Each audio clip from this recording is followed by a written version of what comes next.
आदाब नाज़रीन, आप देख रहे हैं प्राइम डिबेट। मैं हूं आपके साथ अबू हुरैरा। कोरोना वायरस ने दुनिया को बदल कर रख दिया है। कोरोना ने हमारे रोजमर्रा के हालात पर गहरा असर डाला है। दुनिया में हर शोबे पर कोरोना का असर पड़ा है। हिंदुस्तान का शुमार अब दुनिया के 10 सबसे ज्यादा मुतासरा ममालिक में होने लगा है। लेकिन अफसोस ऐसे हालात पर भी कि मुल्क में एक तरफ सियासत हो रही है तो दूसरी तरफ गरीब और परेशान लोगों की परेशानियां दिन ब दिन बढ़ती जा रही हैं। सवाल यह उठता है कि कोरोना से लड़ाई के लिए आखिर हम कितने तैयार हैं? अभी तक कोरोना के खिलाफ हमारी लड़ाई कितनी असरदार रही है? आज इसी बात को हम प्राइम डिबेट में समझने की कोशिश करेंगे, लेकिन सबसे पहले यह रिपोर्ट देखिए। कोरोना ने बदल दी जिंदगी की रफ्तार। कोरोना से जंग कितनी है दुश्वार। कोरोना के साथ जीने के लिए हम हैं तैयार।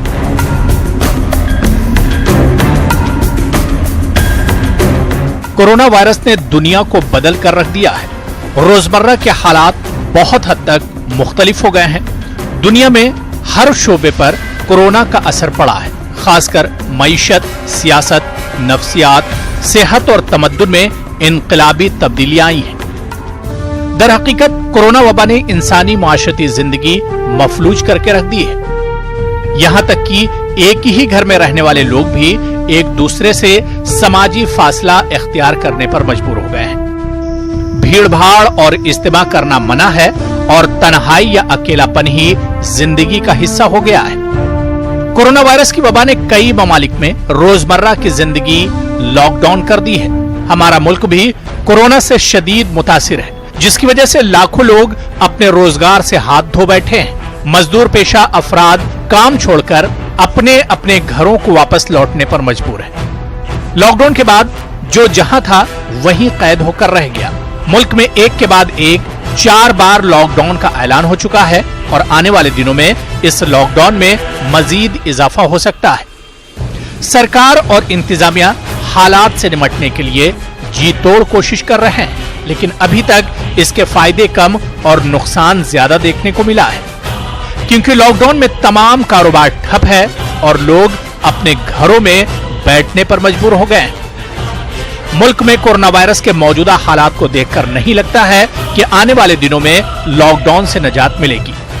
खैर, सवाल यहाँ ये भी है कि क्या अब कोरोना का साथ चोली दामन का होगा? क्या अब जिंदगी कोरोना के साथ ही गुजारनी पड़ेगी? क्या समाज में लोग अब कोरोना के हिसाब से ही रोजमर्रा की जिंदगी गुजारेंगे? क्योंकि कोरोना से लड़ाई तो जारी है, लेकिन कोरोना के मुकम्मल खात्मे के लिए अभी भी कोई खातिर खाह तैयारी नहीं दिख रही है। अभी तक दुनिया कोरोना के खिलाफ बाकायदा वैक्सीन या दवा भी नहीं खोज सकी है। ऐसे में यह कहना गलत न होगा कि कोरोना के खिलाफ एहतियात से ही जंग जीती जा सकती है, क्योंकि अब तो कोरोना के साथ ही जीने का हुनर सीखना होगा। Bureau report, news 18 Urdu. तो कोरोना के मामले रोज बरोज बढ़ते जा रहे हैं और खासतौर से अगर हम हिंदुस्तान की बात करते हैं तो यहां पर भी अब जो सिचुएशन है वो अलार्मिंग एक तरह से है, क्योंकि अब हम देख रहे हैं कि 24 घंटे में जो मामले बढ़कर होते हैं वो तकरीबन 6000 से ज्यादा हो गए हैं। जब शुरुआत में हम देखते थे कि 100, 150 और 200 मामले एक दिन में होते थे, अब ये मामले बढ़कर तकरीबन 6000 से जायद होते हैं रोजाना की ये बात है। सवाल ये उठ रहा है कि हमारे पीएम वजीर आजम नरेंद्र मोदी साहब ने भी कहा कि अब कोरोना के साथ जीने का हुनर सीखना होगा, यानी कोरोना के साथ रहने का लाइफ स्टाइल जो है अपना एक तरह से बदलना होगा। तो सवाल ये उठ रहा है कि कोरोना के साथ जीने का आखिर मतलब क्या है? आज इसी को हम प्राइम डिबेट में समझेंगे।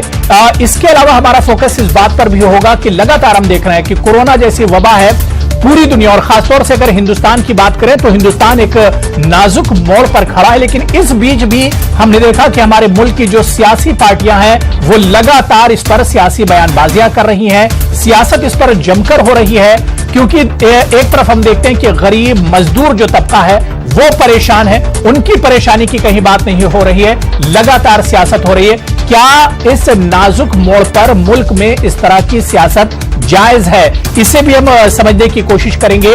और सवाल यह भी उठ रहा है कि जितनी तेजी से ये मामले बढ़ते जा रहे हैं, ऐसे में क्या लॉकडाउन का पूरा फायदा मिल रहा है? आज ही मरकजी वजारत सेहत ने कहा है कि लॉकडाउन की वजह से काफी फायदा हुआ है। चलिए प्राइम डिबेट की शुरुआत करेंगे।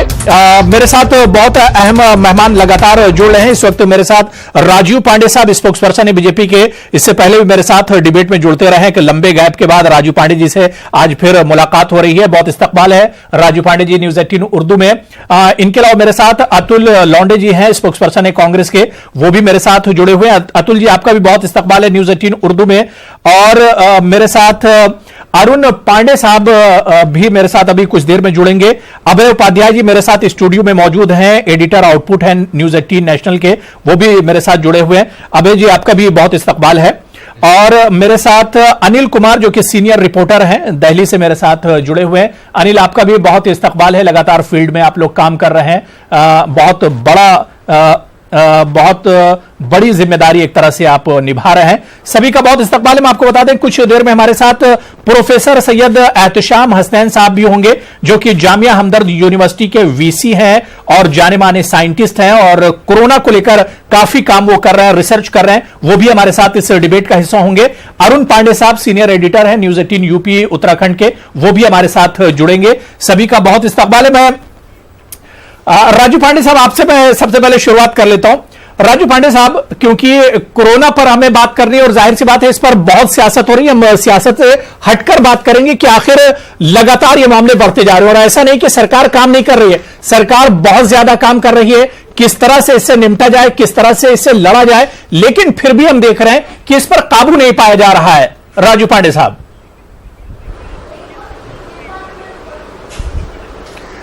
देखिए, मैं ये नहीं कहूंगा कि इस पर काबू नहीं पाया जा रहा है। देखिए, जिस प्रकार की हमारी आबादी है जी, 137-38 करोड़ के हम देश हैं, और इस आबादी के अनुपात में अगर आप देखें जो हमारी जो संख्या है वो उस प्रकार से जो यूरोप के देशों में हुई या जो अमेरिका में हुई है उस हिसाब से हमारी संख्या काफी कंट्रोल्ड है। अगर आप डेथ का भी रेशियो देखें, रिकवरी रेट देखें तो करीब 42% के करीब रिकवरी रेट पहुंच गया।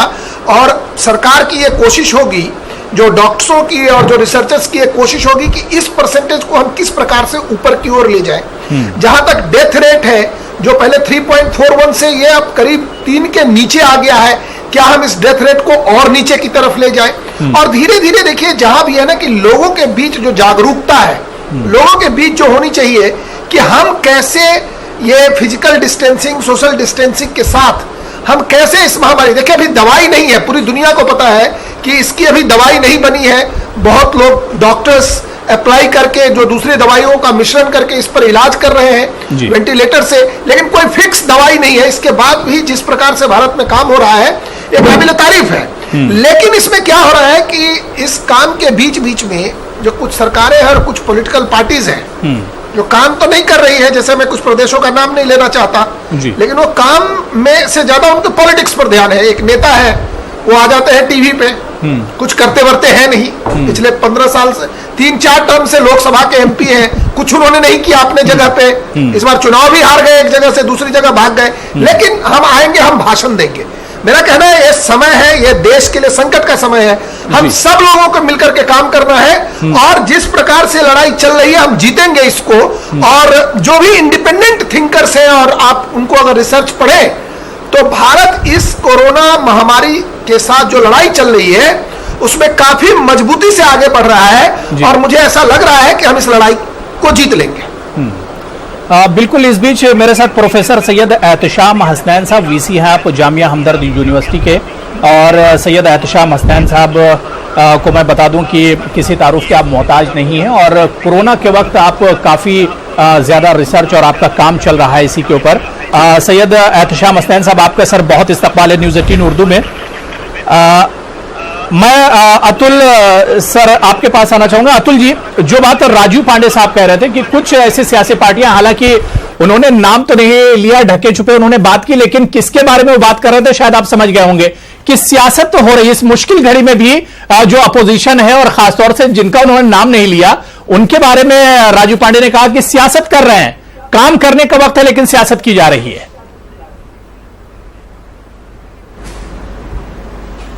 ऐसा है कि राजीव पांडे जी जिस संस्कृति से आते हैं, उनके पार्टी की जो संस्कृति है, उन्होंने वैसे बात की है, लेकिन मैं सीधी सीधी बात करूंगा, आड़ा पीछे कुछ रख के बात नहीं करूंगा, जो बात है सीधी बात करूंगा।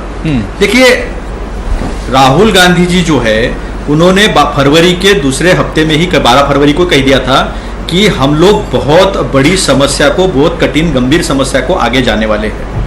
दूसरा, उन्होंने आगाह किया था सरकार को कि बहुत बड़ी सुनामी, आर्थिक सुनामी जो है वो इस देश में आने वाली है, और उन्होंने ये भी सजेशन दिया था कि न्याय योजना के तहत जो है वो हमें गरीबों के पीछे, मजलूम मजदूरों के पीछे, राष्ट्र निर्माताओं के पीछे खड़ा रहना पड़ेगा। अगर इसे ये कहते हैं कि उन्हें कुछ करना नहीं आता है, तो मुझे पता नहीं कि दुनिया में अबू साहब की एक सकारात्मक विरोधी विपक्षी नेता कैसा होता है, पता नहीं। उनके जैसा जो हमारे महाराष्ट्र में जिस तरह से शोर शराबा शुरू है, सरकार अस्थिर करना, सरकार गिराने की कोशिश शुरू है, वैसा विपक्षी नेता अगर वो चाहते होंगे तो वो उनको मुबारक हो। हम इस बार में सरकार के साथ खड़े हैं और सरकार को हम बार बार सुझाव दे रहे हैं। सरकार के साथ कोई सियासत अगर हो रही है ऐसा उन्हें लगता होगा तो उनकी गलत बात है। अगर उनको राहुल जी की बात सुनी नहीं तो उन्होंने रघुराम राजन जी के साथ बात की, उन्होंने सजेशन दिए, अभिजीत बैनर्जी के साथ में बात की उन्होंने, उसके बाद में आज स्वास्थ्यकर्मी जो है उनके साथ बात की, और सरकार के सामने इस गंभीर संकट को बार बार चेतावनी सरकार को देने की कोशिश की। और ये कोशिश करते समय ये समझ जो है, ये समझदारी जो है विपक्ष नेता के तौर पर उन्होंने वो कायम रखी कि हम सरकार के साथ खड़े हैं और इस वक्त जनता के पीछे खड़े रहने के लिए हमें क्या करना पड़ेगा। एक तरफ अमेरिका पैकेज देती है जो $75,000 के नीचे जिनका इनकम है उन्हें $1,200 का सपोर्ट हो जाता है, जिनके पास कूपन से उनको 1.5 गुना ज्यादा पैसा मिल जाता है। और हम यहाँ क्या करते हैं, तो एक जुमला पैकेज लेकर आते हैं 20 लाख करोड़ का, जिसमें किसी को फायदा होने वाला नहीं है, हम कर्जा देते हैं। इन्हीं के मंत्री जो है नितिन जी गडकरी हमारे नागपुर से है, वो MSME मिनिस्टर है, मंझोले और छोटे उद्योगों के मंत्री है, वो कहते हैं कि 5 लाख करोड़ हमने अब तक मंझोले और छोटे उद्योगों को दिए नहीं है। अगर ये सलाह देना गलत है, अगर ये सलाह देना गुनाह है, और ये सलाह देना अगर ना समझी है, तो ये गुनाह बार बार करेंगे हम, ये नासमझी बार बार करेंगे, क्योंकि देश हमारे लिए पहले है। देश में जो मजदूर घूम रहे, जो मजलूम है, वो हमारे लिए पहले है। आज एक बिहार का चित्र मैं बताना चाहूंगा हमारे मित्र राजीव पांडे जी को, शायद वो सुनकर अगर उनका मन द्रवित हो जाए तो अच्छी बात हो जाएगी। एक 2 साल की 3 साल की बच्ची, उसकी मां गुजर गई है भूखमरी से, गर्मी से, और इतना देर इंतजार करने से। वो बच्ची उसकी चद्दर ओढ़ने की कोशिश करिए ताकि मेरी मां जग जाए, इसके बाद भी इनका मन द्रवित नहीं होता होगा तो क्या कहेंगे। एक मध्य प्रदेश में एक लेडी है, एक महिला है, जिसकी डिलीवरी होती है, उसके बाद डिलीवरी की इमीडिएट बात हो 150 किलोमीटर चल के जाती है। उसके बाद भी इनकी अगर 40 ट्रेनें, हमारे पीयूष गोयल जी, इनकी 40 ट्रेनें अगर भटकती है, अपने गंतव्य स्थान से भटकती है, अपने मंजिल से भटकती है, तो ये दुनिया का 30 नहीं तो कांग्रेस अपने दम पर काम क्यों कर रही है। राहुल गांधी निकलकर ये बयान क्यों नहीं दे रहे कि हम पीएम मोदी के साथ खड़े हैं। राजीव जी, इस मुश्किल घड़ी में हम पीएम मोदी के साथ खड़े हैं, सरकार के साथ खड़े हैं, राहुल गांधी ये बयान क्यों नहीं देते। मुझे जवाब देने दीजिए जरा। अब मुझे 30 सेकंड चाहिए मुझे। अब मुझे राजीव जी जब अपनी बात आती है तो पिछड़ा तो आप ताने कसते हो, और सकारात्मक सुझाव देने के बाद आपके पास कोई तर्क नहीं रहता है, तो आप राजू पांडे सीधा और क्या रहेगा। ठीक है अतुल जी, राजू पांडे जी 30 सेकंड में आपको दे रहा हूं, जल्दी जवाब दे दीजिए, फिर एहतशाम साहब के पास में जाऊंगा जी। बस अतुल जी, मेरा यह कहना है कि अतुल जी ने कहा कि राहुल गांधी जी सरकार का समर्थन दे रहे। भाई, जहां आप पार्टी सरकार में हो वहां के लिए तो आपके स्टेटमेंट ये है कि महाराष्ट्र की सरकार में हमारा कोई रोल नहीं है, इनके 12 मिनिस्टर हैं, वो कह रहे हैं यहां पर हम डिसीजन मेकिंग में नहीं है। देखिए, जहां तक आप जो कुछ घटनाओं के जैसे पटना की घटना या भाई, इसका जवाब मुझे देना पड़ेगा, सारी इसका जवाब मुझे देना पड़ेगा। सरकार इसमें पूरी कोशिश कर रही है। बाद में राहुल गांधी जी, मैं राहुल गांधी पर डिबेट नहीं है, राहुल गांधी पे डिबेट नहीं है। नहीं ठीक है, बात हो गई। मैं अतुल से बाद में मौका दूंगा, क्योंकि मैं जल्दी सारे जितने पहले से सारे सब लोग वेट जाएगा और ये आरोप सारे नहीं ठीक है, सारे लोग वेट कर रहे हैं। मैं आपके पास आऊंगा, आपकी बात बाद में रख लीजिए, बाद में रख लीजिए, सारे लोग वेट कर रहे हैं। मेरे साथ अरुण पांडे साहब भी जुड़ चुके हैं, सीनियर एडिटर है न्यूज 18 यूपी उत्तराखंड के। अरुण पांडे साहब, आपका भी बहुत इस्तकबाल है न्यूज 18 उर्दू में, और शायद अनिल कुमार जो सीनियर हमारे रिपोर्टर हैं दिल्ली से हमारे साथ जुड़े हुए हैं, वो भी हमारे साथ जुड़ गए। अनिल, आपका भी बहुत इस्तकबाल है। मैं सैयद एहतशाम हसनैन साहब, सर आपके पास आना चाहूंगा। कुछ दिन पहले सर आपसे खास मुलाकात में जो चर्चा हुई थी और बातचीत हुई थी, और आपने बिल्कुल सही कहा था कि अब ये कोरोना कब जाएगा इसके बारे में अभी से कुछ नहीं कहा जा सकता है। इसमें कोई पेशेंट गोई नहीं की जा सकती, और वो बिल्कुल सच हो रहा है। और आज हमारे पीएम साहब या सारे लोग जो माहिरीन है वो भी लगातार यही कह रहे हैं कि अब कोरोना के साथ रहने वाली लाइफ स्टाइल एक तरह से बनानी होगी। सर, अब सवाल ये उठ रहा है कि आखिर कोरोना के साथ जीने का मतलब इसे किस तरह से समझा जाए? आप सवाल फिर से दोहराएंगे? आपने क्या कहा कोरोना के साथ जीने का मतलब क्या मतलब है इसका कि कोरोना के साथ जीना? कोरोना के साथ जीना, बहुत अच्छा सवाल आपने किया है, बहुत बहुत शुक्रिया। पहले आपने मुझे यहाँ बुलाया इस मंच पर। कोरोना के साथ जीने का मतलब यह है कि कोरोना वायरस ये शायद दुनिया का वाहिद वायरस है जी, जिससे पूरी दुनिया को यूनाइट कर दिया है। वो हम लोग अपने इंडियन कल्चर में कहते हैं वसुधैव कुटुंबकम, वर्ल्ड इज अ फैमिली। ये सही मानों में ये कोई इसमें रिलीजन नहीं आती, कोई सियासत नहीं आती, कोई पार्टी को नहीं देखता, किसी का रंग नहीं देखता, ये सिर्फ देखता है कि ये आदमी है या नहीं है, ये ह्यूमन रेस है या नहीं है। अभी तक जो कोरोना वायरस जिसके बारे में हम लोग जान रहे हैं, ये सबसे खतरनाक वायरस आज की दुनिया में अगर कोई वायरस हुआ है तो ये कोरोना वायरस हुआ है। खतरनाक इसलिए है कि इसकी कई चीजें जो उभर के आ रही हैं, खसूसियत जिसकी आ रही हैं, ये कहना मुश्किल है कि सिर्फ ये करता है, वो नहीं करता, वो करता है, ये नहीं करता। हर दिन नई नई मालूमात इसके बारे में हमें उभर के आ रही हैं, तो ये कहना मुश्किल है कि क्या क्या कर सकता है। तो सवाल ये है कि इससे कैसे हम बच सकते हैं। बचना उतना आसान भी नहीं है। अगर आप अपने आप को बिल्कुल घर में बंद करके रखें तभी कोई जरूरी नहीं है कि आप बच जाएंगे। अब तो हम कहते हैं लोग कि man is a social animal, तो आप तो किसी न किसी से तो मिलेंगे ही। आप अपने दूध वाले से मिलेंगे, पेपर वाले से मिलेंगे, बाहर में जो फल देता है उससे मिलेंगे, क्या पता उसमें से किसी एक को कोरोना हो, तो उसके वजह से भी आप इन्फेक्ट हो जाते हैं। और सबसे जो खराब चीज इस बीमारी से है कि जिन लोगों को कोरोना होता है तो शुरू के चंद दिन में, जब कोरोना का इन्फेक्शन होता है तो शुरू के चंद दिन में वो इतना ज्यादा इन्फेक्शियस होते हैं कि जो आपके साथ बात कर रहे हैं 1 मीटर की दूरी से कम पर है तो आप इन्फेक्ट कर देंगे और आपको लगेगा कि अरे ये तो बिल्कुल नॉर्मल आदमी है, इसको कोई बीमारी तो है नहीं। हालांकि उसकी बीमारी अब ग्रेजुएट करने वाली है into a full fledged disease. तो ये नौबत आ गई है कि जब हम लोगों को कोरोना के साथ रहना है। कोरोना के साथ रहने से मुराद ये है कि हम लोग कोरोना से बच नहीं सकते, अपने को बचा सकते हैं टू द एक्सटेंट पॉसिबल, कुछ परहेज कर सकते हैं, कुछ कोशिश कर सकते हैं, लेकिन खास तौर पर वो लोग जिनको कोमॉर्बिडिटी है, कोमॉर्बिडिटी से मुराद ये है आप कोई और बीमारी के भी शिकार हैं, आपको हाइपरटेंशन है, आपको डायबिटीज है, आप ओबीज हैं, आपको ब्लड कोई हार्ट की प्रॉब्लम है, यूरिनरी इन्फेक्शन है, उन हालात में कोरोना के असर ज्यादा देखने को मिलते हैं। और ज्यादातर लोग जो कोरोना के शिकार हो रहे हैं वो कोमॉर्बिडिटीज वाले तादाद के लोग हैं। जो बिल्कुल क्या किया जाए, तो हम बस परहेज कर सकते हैं। और अगर आप भगवान पर, अल्लाह पर विश्वास करते हैं तो उनसे प्रार्थना करें, दुआ करें कि हमें इससे बचाए रखें। इसके ये जाने वाली बीमारी नहीं है, ये मान लेके चलिए आप। ये अगले चंद महीने क्या बल्कि अगले साल तक भी शायद नहीं जा सकती। अच्छे यूनिवर्सिटीज, हार्वर्ड ने, कैम्ब्रिज ने डिक्लेयर कर दिया आज के डेट में कि अगले साल हमारे यहाँ क्लासेस नहीं होंगे, सारे क्लासेस ऑनलाइन होंगे। क्यों किया? वो इसलिए कि क्लासेस होने से लोग आके मिलेंगे, बैठेंगे, तो डिजीज का जो शुरू का एक्टिव फेज था वो तो निकल गया। ये जो हाइपर फेज अब आने वाला है वो उस पर हमें कंट्रोल होना चाहिए। हिंदुस्तान में आप लोग, मैं सुन रहा था आप लोग की बातें, हिंदुस्तान में सच्ची बात यह है कि नंबर ऑफ केसेस बहुत कम है और इसका काफी कुछ की वजह है जो लॉकडाउन हुआ है, उसके वजह से नंबर ऑफ केसेस जो कम्युनिटी लेवल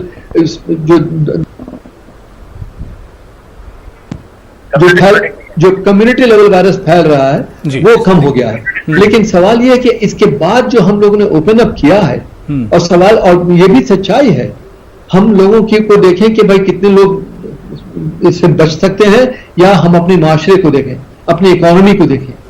फाइनली दुनिया के सियासतदानों ने ये फैसला किया है, पता नहीं सही है या गलत है, कि अगर हम अपनी पॉपुलेशन का 1% लोगों को त्याग दे देते हैं, बलिदान दे देते हैं और इकोनॉमी को बचा लेते हैं, तो शायद ये बेहतर होगा निस्बतन इसके कि हम पूरे लोगों को बचाने की कोशिश करें।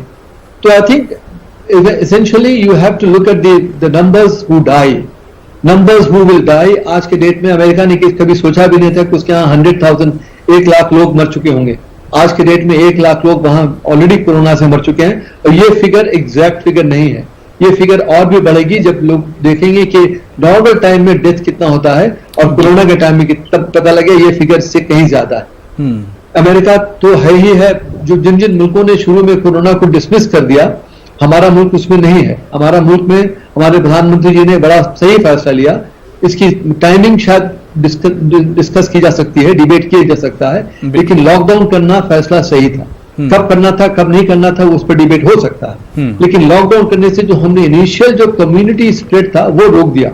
लेकिन अब जो लॉकडाउन पर रिलैक्सेशन हो रहा है, मुझे डर इसी बात का है, बहुत तेजी के साथ ये फिर से दोबारा आएगा। और लोगों ने कहा था, मैंने आज से 3 महीने पहले हैदराबाद में एक इंटरव्यू दिया था, उसमें कहा था कि लोगों ने पूछा कि अब तो समर आ जाएगा तो ये वायरस किल हो जाएगा। मैंने कहा गलत है। जहां तक मैंने इस वायरस को स्टडी किया है, समर से कोई मतलब नहीं है। आज देखिए दिल्ली में 46 डिग्री टेम्परेचर है, लेकिन फिर भी ये वायरस बहुत तेजी से आगे बढ़ रहा है। तो ये वायरस ऐसा बना है, ऐसा इवॉल्व होकर के आया, किसने बनाया है कह नहीं सकते, लेकिन शायद वो कंट्रोवर्शियल भी है। लेकिन ये वायरस ये बिल्कुल ह्यूमन सेल्स को बड़े नजदीक से देखा है, यानी खतरा जो है लगातार एक तरह से बरकरार है, और इससे ये नहीं कहा जा सकता है कि कब ये खत्म होगा या मुकम्मल इसका खात्मा कब होगा। बड़ी अच्छी बात है सर आपने बताई। मैं अरुण पांडे साहब आपके पास आना चाहूंगा। अरुण पांडे जी, जाहिर सी बात है जिस तरह से एहतशाम हसनैन साहब बता रहे थे, खतरा बहुत बड़ा है। क्या आपको लगता है कि इतनी संजीदगी से हिंदुस्तान के लोगों ने या हम लोगों ने इसे लिया? क्योंकि आज भी हम देख रहे हैं कि लोग उतने संजीदा नहीं है, जितना बड़ा खतरा है तैयारी उतनी नहीं है। नहीं, भारत के लोगों ने, बहुत कम लोगों ने संजीदा लिया है। और अभी भी हम लोग देखते हैं कि अब जैसे दिल्ली में थोड़ा रिलैक्सेशन मिला, दिल्ली में जरा सी छूट मिली और वापस ट्रैफिक जैम शुरू हो गए हैं, लोग निकलने लगे हैं। असल में लोग अभी भी इस चीज को पकड़ नहीं पा रहे हैं कि ये कितनी बड़ी प्रॉब्लम है। ज्यादा लोगों को लगता है कि उन्हें हाथ साफ कर लिए हैं तो दिन में 1 बार 2 बार हाथ साफ करना ही सफिशिएंट है। वो इस चीज को, उनका जो सेंसिटिविटी है वो ये नहीं समझ रहे हैं कि आपके बातचीत करने से ये फैल रहा है या किसी भी तरह कांटेक्ट में आने से फैल रहा है, रीलिंग में हाथ रख देने से चला जा रहा है। लोग ये चीज नहीं समझ पा रहे हैं। और अब क्या हो रहा है कि लोग अलग अलग तरीके से, किसी ने कहा हम रेजिस्टेंस पावर ही डेवलप कर लेते हैं, किसी ने कहा हम तो काढ़ा पी रहे हैं। तो वो एक जो प्रॉब्लम हुई ना कि बहुत सारी चीजें मिक्स हो गई हैं। कुछ लोग होम्योपैथ की दवाई खा रहे हैं और सब लोग अपने अपने हिसाब से। और लोगों के साथ दिक्कत क्या हो रही है कि वो लोग ये जो देख रहे हैं ना कि इसमें देखिए, इसमें तो ज्यादातर लोग बच जा रहे हैं, वो ये वाली चीज नहीं वो कर रहे हैं कि एक एक्टिव केस जो कि मान लीजिए वो मजबूत है, यंग है, हो सकता है कि उस पर कोई असर ना हो, लेकिन वो आदमी किसी बुजुर्ग को, किसी दूसरी बीमारी वाले को इन्फेक्ट कर सकता है। जी। तो एक ये जो प्रॉब्लम आ रही है कि लोग इस बारे में नहीं सोच रहे हैं, और ये सबसे सीरियस चीज होने वाली है, क्योंकि लोग ये सोच ही नहीं रहे हैं कि आप तो ठीक है, केवल आपका बचना जरूरी नहीं है, आप तो बच ही जाएंगे यदि आपकी मजबूत है बॉडी, लेकिन आप जो दूसरों को फैलाएंगे, आप किसी बुजुर्ग को, आप घर में ही किसी को फैला देते हैं, किसी डायबिटिक पर्सन को फैला देते हैं, तो कितनी बड़ी क्राइसिस होगी, ये लोग नहीं समझ पा रहे हैं। और ये बहुत बड़ी समस्या। जो बात अरुण पांडे साहब कह रहे हैं कि जितना बड़ा ये खतरा है उस तरह से बिल्कुल हम लोगों ने नहीं लिया। क्या आपको लगता है कमी कहां रह गई? अवेयरनेस में कमी रह गई, सरकार की तरफ से कोई कमी रह गई कि लोगों तक? लेकिन मैं तो लगातार देख रहा हूं कि सरकार तो काम कर रही जितना हो पा रहा है उससे। जाहिर सी बात है, सरकार आपके लिए कुछ सुविधाएं मुहैया करवा सकती है। सरकार ने लॉकडाउन किया, ये उसके इख्तियार में था, वो उसने किया। आपके लिए स्वास्थ्य सुविधाएं अच्छी की जा सकती हैं, बीमारी पर हॉस्पिटल्स में बेड रखे जा सकते हैं, लेकिन बीमारी से बचने का काम तो हमें खुद ही करना होगा। अरुण जी भी बता रहे हैं और हमने देखा भी है, हमने न्यूज नेटवर्क 18 की तरफ से कोरोना इंफॉर्मेशन सेंटर भी हमने रखा था और उसमें काफी उसमें बातचीत हुई, लोगों को जागरूकता भी दी गई। दरअसल हो क्या रहा है कि लोग बाहर जा रहे हैं और जब घर में आ जा रहे हैं तो उनको लगता है कि हम लोग बच के आ गए। ये समझना बहुत जरूरी है कि ये कोई विजिबल थ्रेट नहीं है, कि अगर हमारे ऊपर कोई चीज गिरती नहीं है, हम किसी से टकराते नहीं है, कहीं हमें चोट नहीं लगती है, तो इन्फेक्शन मेरे अंदर नहीं पहुंचा है। तो ये जो तरीका है एक जगह से दूसरी जगह इस वायरस के पहुंचने का, वो एक कोई विजिबल नहीं है किसी के सामने। और अभी जो एसिम्प्टोमेटिक केसेस बढ़ रहे हैं हमारे सामने, तो इसकी वजह से लोग इस गंभीरता को नहीं समझ पा रहे हैं और खतरे को बुलावा दे रहे हैं। जी मैं अनिल बहुत छोटा सा एक आपसे सवाल का जवाब लूंगा क्योंकि ब्रेक पर जाना है। ब्रेक के बाद जब हम आएंगे तो आपसे तफसील से बात करेंगे। अनिल, सोर्सेस के हवाले से खबर आ रही क्योंकि अब लॉकडाउन जो 4 है उसके भी खत्म होने का टाइम करीब है और कहा जा रहा है कि अब सरकार लॉकडाउन 5 के बारे में सोच रही है। क्या कुछ जानकारी मिल पा रही है अनिल?